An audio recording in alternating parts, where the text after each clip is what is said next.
Justamente para explicarnos esta situación política que se vive allá en España, nos enlazamos con Armando Soto, él es periodista de Telemadrid. Armando, muchas gracias por tomar la llamada de Iberoamérica al Día.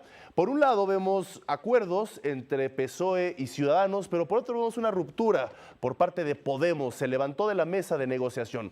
¿Cómo entender lo que está pasando allá en España? Bueno, pues buenas noches. Voy a ver si consigo resumir esta situación realmente compleja en la que estamos viviendo en España en este momento. Efectivamente, se ha firmado un acuerdo entre el Partido Socialista y Ciudadanos, lo que ha provocado que Podemos, como si fuera una especie de novia despechada, que ve como al final el novio se va con otra, pues ha decidido romper la baraja, levantarse de la mesa y decir que no es compatible con Podemos un acuerdo entre PSOE y Ciudadanos. ¿Esto qué significa? Bien, pues significa que al no ver compatible ese acuerdo PSOE-Ciudadanos, Podemos rompe las negociaciones, no sabemos bien si por una cuestión estratégica o no, pero lo cierto es que eso significa que no va a votar a favor ni tampoco se va a abstener el próximo martes cuando Pedro Sánchez, el líder socialista, intente ser elegido presidente del Gobierno.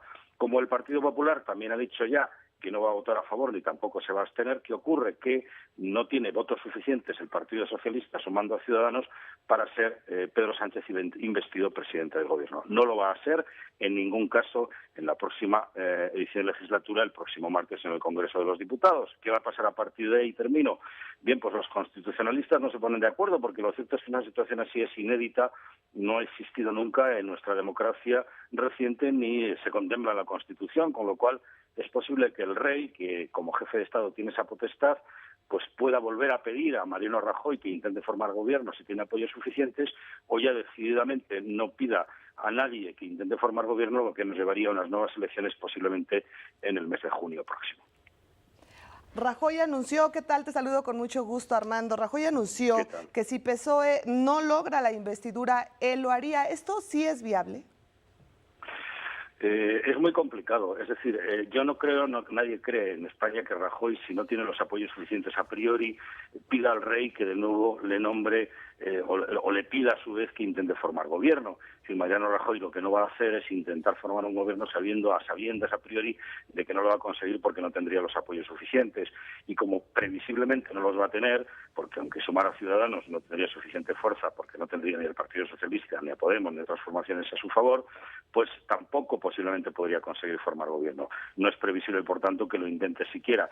Yo creo, y casi todos los periodistas ya a estas alturas de negociación, 2 meses después de las elecciones, creemos que estamos abocados casi de manera irremediable a unas nuevas elecciones en junio. De esta manera, Armando, nos gustaría que nos delinearas el calendario político justamente para ver en qué momento se anunciarían posibles nuevas elecciones de suceder no acuerdos. Bueno, hay 2 meses de plazo todavía, las fechas están más o menos claras.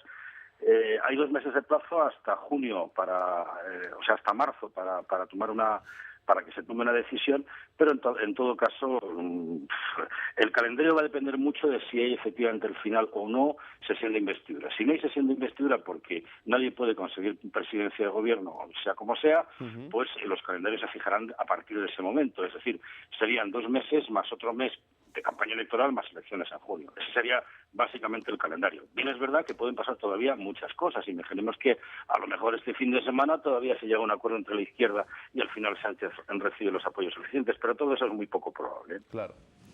Muy bien, Armando Soto, periodista de Telemadrid, te agradecemos mucho que nos hayas dado este panorama que se vive sin duda complejo de entender, pero que siga avanzando y ya veremos qué es lo que sucede ante esta incertidumbre. Te agradezco mucho que nos hayas tomado la llamada.